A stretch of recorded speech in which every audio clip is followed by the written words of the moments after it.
Del agua de mar se puede sacar agua potable, agua limpia, sin sal, sin bacterias, sin metales pesados, con una olla, una tapa y 1 metro de tubo de silicona, sin filtros de membrana, sin electricidad especial, sin productos químicos.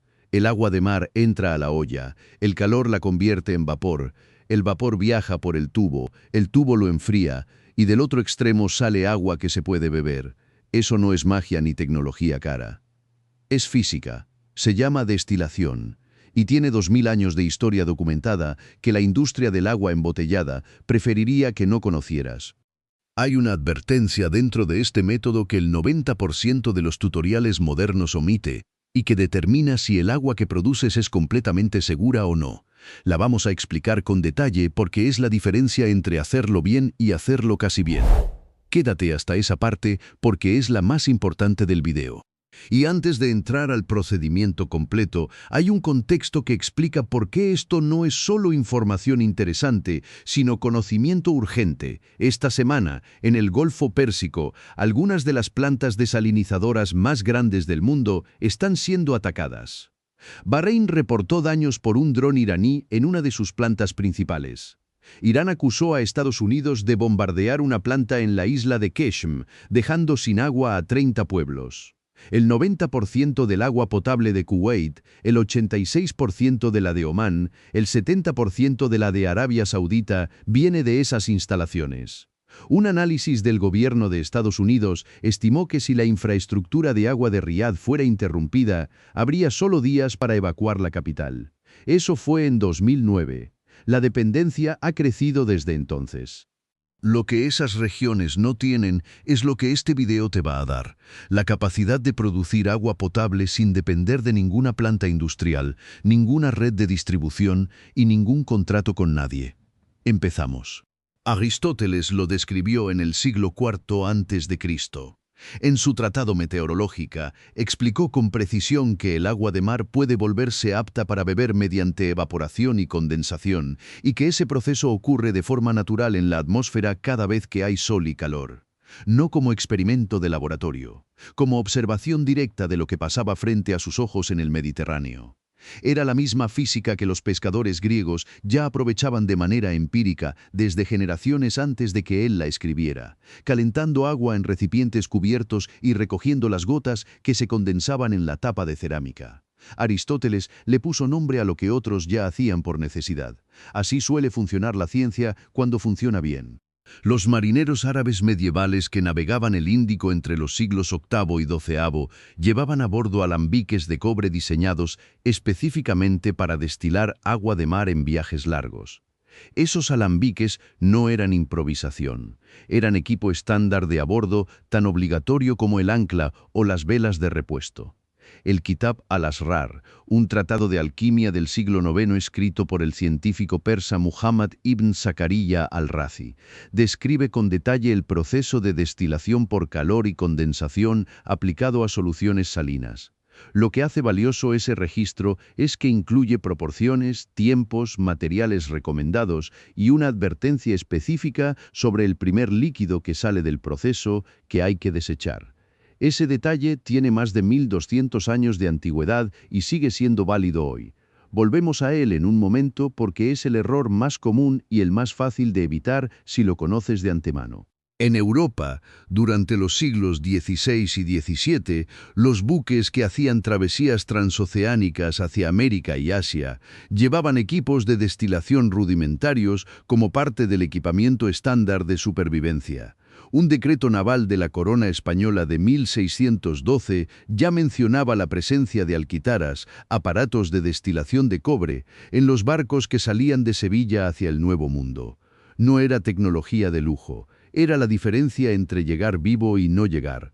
Los registros de enfermería de esas travesías documentan que las muertes por deshidratación en los buques que llevaban alquitaras eran significativamente menores que en los que no las llevaban. La correlación es tan clara que resulta difícil entender por qué ese dato no forma parte de la educación básica de ningún país con costa. Durante la Segunda Guerra Mundial, la Marina de los Estados Unidos incluyó pequeños destiladores solares de plástico transparente en los equipos de supervivencia de pilotos y marineros. Si un aviador caía al océano, ese dispositivo podía producir entre medio litro y 1 litro de agua potable por día, usando solo el calor del sol y el agua del mar en que flotaba. El diseño era tan sencillo que cualquier persona podía usarlo sin instrucciones previas. Lo sabían los ingenieros que lo diseñaron y los oficiales que lo aprobaron para su distribución masiva. Y después de la guerra, ese conocimiento desapareció de los manuales domésticos con la misma velocidad con que apareció la industria del agua embotellada. No es que dejara de funcionar, es que alguien encontró la manera de cobrar por lo que antes no tenía precio. Si estás llegando hasta aquí y este tipo de conocimiento es lo que buscas, suscríbete al canal ahora. Cada semana publicamos tecnologías con historia real, que funcionan y que no dependen de que nadie te las venda. El botón está abajo, no cuesta nada y sí cambia lo que te llega. Ahora el método. Hay dos versiones. La solar, que no necesita energía y funciona en cualquier lugar con luz directa, y la de cocina, que produce más volumen en menos tiempo. Ambas usan exactamente la misma física. La diferencia es únicamente el origen del calor. El destilador solar es el método más sencillo para obtener agua potable de cualquier fuente contaminada, salada o de procedencia incierta, usando solo luz solar y materiales de ferretería o de casa. Necesitas un recipiente grande, puede ser una tina, una cubeta o una caja de plástico de 20 litros o más. Una taza o vasija pequeña colocada dentro del recipiente grande, que será el colector del agua limpia. Un plástico transparente, puede ser de invernadero o una bolsa de plástico gruesa, para cubrir el recipiente de forma hermética.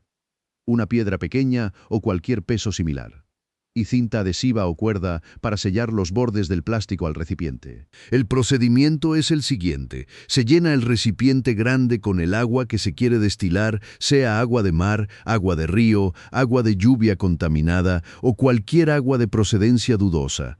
La cantidad debe ser suficiente para que haya volumen de evaporación, pero sin que el nivel del agua alcance el borde de la taza colectora. Se coloca la taza limpia en el centro del recipiente, con el borde por encima del nivel del agua sucia, que es fundamental para que no entre agua no destilada por el borde. Se cubre todo con el plástico transparente bien sellado en los bordes, para que no escape vapor lateralmente. Se coloca la piedra pequeña encima del plástico, directamente sobre la taza colectora, de forma que el plástico forme una depresión cónica apuntando hacia abajo y hacia el centro. Se expone al sol durante 4 a 6 horas en posición horizontal. El sol calienta el agua del fondo, que se evapora. El vapor sube, choca con el plástico que está más frío por arriba, se condensa en gotitas visibles, y esas gotitas resbalan por la pendiente que forma la depresión del plástico hasta caer dentro de la taza colectora. Lo que cae ahí es agua destilada, sin sal, sin bacterias, sin metales pesados, sin ningún contaminante que no sea capaz de evaporarse a la misma temperatura que el agua. En condiciones de sol directo y temperaturas entre 25 y 35 grados, un destilador solar con 2 metros cuadrados de superficie produce entre 1 y 3 litros de agua destilada por día. No es suficiente para llenar un depósito. Sí es suficiente para que una persona cubra sus necesidades básicas de hidratación en una emergencia real. Exactamente para lo que los pilotos de la Segunda Guerra Mundial lo usaban sobre el Pacífico durante días de espera antes del rescate. Ahora la versión de cocina, que es la que produce más volumen y la que tiene más aplicaciones en el uso diario más allá de la emergencia.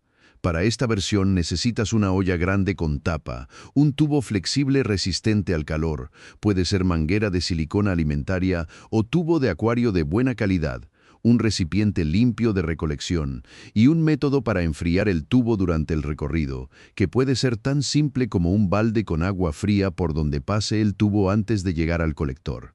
El agua salada o contaminada va dentro de la olla. La tapa va encima, el tubo sale por el orificio del pitorro si la tapa lo tiene, o se sella con silicona resistente al calor alrededor del borde donde atraviesa la tapa. El tubo recorre al menos 60 centímetros antes de llegar al recipiente de recolección. Ese recorrido es donde el vapor pierde temperatura y se condensa en agua líquida. Pasar el tubo por un balde o recipiente con agua fría mejora notablemente la velocidad de condensación y el volumen producido por hora. En invierno o en climas fríos, el simple contacto del tubo con el aire exterior es suficiente para que la condensación funcione bien. Con una llama media de cocina y una olla de 10 litros, se obtienen entre 3 y 5 litros de agua destilada en 2 horas. Con una olla de 20 litros y fuego sostenido durante una tarde, se puede llegar a 8 o 10 litros. Eso es el consumo diario de agua potable de 2 personas adultas con actividad normal, producido de cualquier fuente de agua disponible. Ahora la advertencia que Al-Razi dejó escrita en el siglo IX y que la mayoría de los tutoriales modernos omite. El agua de mar contiene compuestos volátiles disueltos, principalmente ciertos gases, sulfuros en trazas y compuestos orgánicos de bajo peso molecular que pueden acompañar el vapor en pequeñas concentraciones durante los primeros minutos del proceso. Por esa razón, en destilación doméstica de agua de mar se recomienda siempre desechar el primer 10% del líquido que sale del tubo. Si la olla tiene 10 litros, se desechan los primeros 100 mililitros aproximadamente. Lo que viene después es agua limpia, sin esos compuestos. Este paso no aparece en muchos tutoriales porque complica la narrativa de que el proceso es perfecto desde el primer segundo. No es perfecto, es preciso. La precisión requiere saber cuándo recoger y cuándo esperar. Al-Razi lo sabía.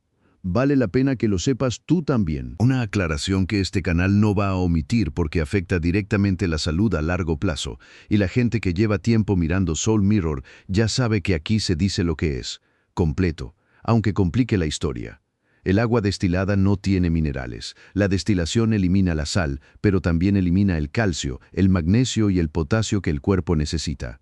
Para uso de emergencia, días o semanas, el agua destilada es completamente segura y siempre preferible a cualquier alternativa contaminada. Para uso prolongado como fuente principal de hidratación, la solución es simple: añadir una pizca de sal sin refinar y unas gotas de limón por litro para restituir electrolitos básicos, o pasar el agua destilada por un filtro de carbón activado de los que se venden para purificadores domésticos, que devuelve algunos minerales y mejora notablemente el sabor. Las plantas desalinizadoras industriales tienen exactamente este mismo problema y lo resuelven con etapas de remineralización antes de distribuir el agua a los hogares. La diferencia es que esas plantas cuestan miles de millones de dólares y dependen de que nadie las ataque con un dron. Tu olla y tu manguera de silicona no tienen ese problema. Si este video te está resultando útil, dale like ahora. No es un gesto simbólico, es la manera en que el algoritmo de YouTube decide si este conocimiento llega a más personas que lo necesitan o se queda guardado donde nadie lo encuentra. Un segundo, el botón está abajo.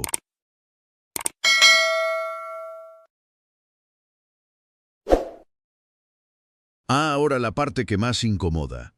Si este método tiene 2000 años, si lo documentó Aristóteles, si los marineros árabes lo usaban como equipo estándar, si la Marina de los Estados Unidos lo distribuyó a sus pilotos en la Segunda Guerra Mundial, si con materiales de ferretería cualquier persona puede producir agua potable de cualquier fuente disponible, ¿por qué no está en ningún manual de educación básica? ¿Por qué no aparece en ninguna campaña de preparación para emergencias? ¿Y por qué el 90% de las personas adultas que viven en zonas costeras nunca lo ha escuchado explicado con claridad? A mediados del siglo XX, el mercado del agua embotellada comenzó su expansión comercial sistemática. Antes de esa fecha, el agua embotellada era un producto de nicho para situaciones puntuales. Después, se convirtió en un mercado que hoy mueve más de 300.000 millones de dólares anuales a nivel global. No fue un proceso espontáneo. Fue el resultado de décadas de campañas que asociaron el agua del grifo con duda, el agua de pozo con riesgo y cualquier solución doméstica de purificación de agua con algo que requería tecnología especializada que el ciudadano común no debía intentar por su cuenta. El agua que no se puede facturar es agua que no entra en ningún modelo de negocio. No hace falta buscar más explicación que esa. No es una conspiración dramática. Es simplemente la lógica de quien vende agua entendiendo que su peor competidor es una olla con una tapa y 1 metro de tubo. La situación del Golfo Pérsico esta semana es el caso extremo de lo que pasa cuando una región entera delega su necesidad más básica en infraestructura centralizada y frágil, construida durante décadas con la lógica de que nadie la atacaría. Esa lógica ya no aplica, y las consecuencias de que no aplique las están viviendo millones de personas que nunca tuvieron otra opción porque nunca nadie les explicó que había una. La respuesta no es individual a escala regional. No hay forma de que 100 millones de personas resuelvan su agua con ollas y mangueras. Pero la respuesta sí es individual a escala familiar. Y eso es exactamente el propósito de este canal. Que la persona que lo mira sepa qué hacer en su casa, con lo que tiene, sin depender de que alguien más tome las decisiones correctas a tiempo. Para quien quiere ir más allá del método básico y construir algo que produzca volumen real de manera sostenida, existe una configuración más elaborada que se puede construir en un fin de semana con materiales de ferretería sin herramientas especializadas. El destilador solar de caja es el modelo más estudiado y más documentado para aplicación doméstica. Consiste en una caja de madera o metal pintada de negro en su interior, con cubierta de vidrio inclinada hacia uno de los lados. El negro absorbe el calor solar y lo transfiere al agua que descansa en el fondo. El vidrio actúa como condensador. El vapor sube, choca con la superficie más fría del vidrio, se condensa en gotitas, y esas gotitas corren por la inclinación hacia un canal colector ubicado en el borde inferior del vidrio, que lleva el agua a un recipiente externo, sin partes móviles, sin energía externa, sin ningún componente que se rompa en condiciones normales de uso durante años. Un destilador de caja de 2 metros cuadrados produce entre 4 y 8 litros por día en condiciones de sol directo en temporada de calor. Eso cubre las necesidades básicas de 2 a 4 personas. Los materiales, madera de construcción, vidrio de 4 milímetros, sellante para exteriores y canal de aluminio de ferretería, tienen un costo total que no supera el de una cena familiar en un restaurante modesto. Hay planos completos publicados por institutos de energía solar de Brasil, México y Argentina con acceso libre.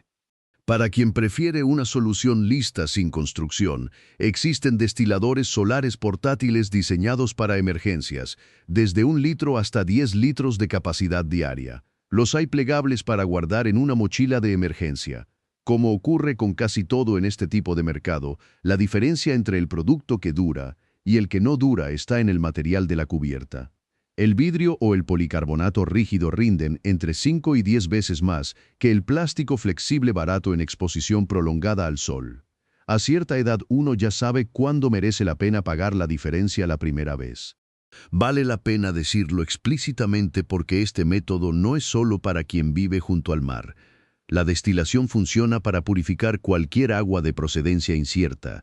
Agua de río, agua de pozo con contaminación agrícola, agua de lluvia en zonas urbanas con smog industrial, agua de tanque con presencia de bacterias o sedimentos, agua de inundación. Cualquier contaminante que no sea volátil, es decir, que no se evapore a la misma temperatura que el agua, queda atrás en la olla o en el recipiente base. Bacterias, metales pesados, pesticidas agrícolas, nitratos, arsénico natural de acuíferos profundos, cloro en exceso, todo permanece en el residuo. Lo que llega al colector es agua. En zonas donde los pozos están comprometidos por décadas de agricultura intensiva, donde la red pública tiene problemas de calidad documentados que nadie resuelve, o donde las lluvias estacionales son el único recurso disponible, pero llegan contaminadas de superficies industriales. Esto no es tecnología de supervivencia extrema para situaciones apocalípticas. Es la respuesta más directa, más barata y más autónoma al problema que ya existe todos los días para millones de familias. En comunidades rurales de Bolivia, Perú, zonas costeras de México y Centroamérica, la destilación solar lleva años implementada como solución real de acceso a agua potable en lugares sin infraestructura de red. No como experimento académico ni como proyecto piloto de alguna ONG. Como el sistema que funciona cuando no hay otro, construido con las manos de las mismas familias que lo usan. El conocimiento existe, los resultados están documentados, y el costo de entrada es una cubeta, un plástico y sol. 3 cosas que prácticamente cualquier familia tiene en cualquier parte del mundo. Las plantas desalinizadoras del Golfo son una proeza de la ingeniería moderna. Producen agua para 100 millones de personas en uno de los lugares más áridos del planeta y durante décadas lo hicieron sin que nadie cuestionara seriamente su vulnerabilidad. Esta semana, esa vulnerabilidad se está haciendo visible de la manera más costosa posible. No porque la tecnología fallara, porque la dependencia exclusiva nunca fue sostenible y alguien finalmente decidió demostrarlo. La lección no es que la tecnología industrial sea mala. Es que la dependencia exclusiva de cualquier infraestructura centralizada se convierte en catástrofe exactamente cuando más se necesita lo contrario. Lo sabían los marineros árabes del siglo IX que no salían al Índico sin su alambique de cobre, porque entendían que el mar en que navegaban era la fuente de agua más abundante del mundo, siempre y cuando supieras cómo convertirla. Lo sabía la Marina de los Estados Unidos cuando equipaba a sus pilotos con un dispositivo del tamaño de una cartera, y ahora lo sabemos nosotros. Ese conocimiento no requiere una planta industrial, no requiere contrato con ninguna empresa ni permiso de ninguna autoridad. Requiere entender que el agua y la sal se separan solas cuando hay calor, que ese vapor es agua pura y que lo único que falta es estar ahí para recogerla. Eso lo explicó Aristóteles, lo refinaron los alquimistas persas, lo usaron los navegantes españoles cruzando el Atlántico, y hoy está disponible para cualquier persona con una olla, un tubo de silicona y una tarde libre. Si este video te resultó útil, mándaselo por WhatsApp a alguien que viva en zona costera, que tenga pozo o que lleve tiempo preguntándose qué haría si el agua de la llave dejara de llegar. No hace falta que la situación sea urgente para que valga la pena saberlo. Siempre es mejor aprender esto un domingo tranquilo que descubrirlo cuando ya no hay otra opción y el tiempo no alcanza para aprender. Y si todavía no estás suscrito al canal, este es el momento. El botón está abajo y el like le dice al algoritmo que hay más personas que necesitan este tipo de conocimiento. Ambas cosas juntas hacen que llegue más lejos. Escríbenos en los comentarios si en tu familia o comunidad existe algún método para purificar agua que no sea el filtrado convencional. Algo que se hacía por necesidad y que funcionaba con arena, con carbón, con plantas, con calor, con cualquier cosa que estuviera disponible. Este canal existe para que ese conocimiento no desaparezca, porque hay mucha sabiduría que no está en ningún libro de ingeniería. Está en la memoria de las personas que aprendieron a resolver lo que nadie más iba a resolver por ellas.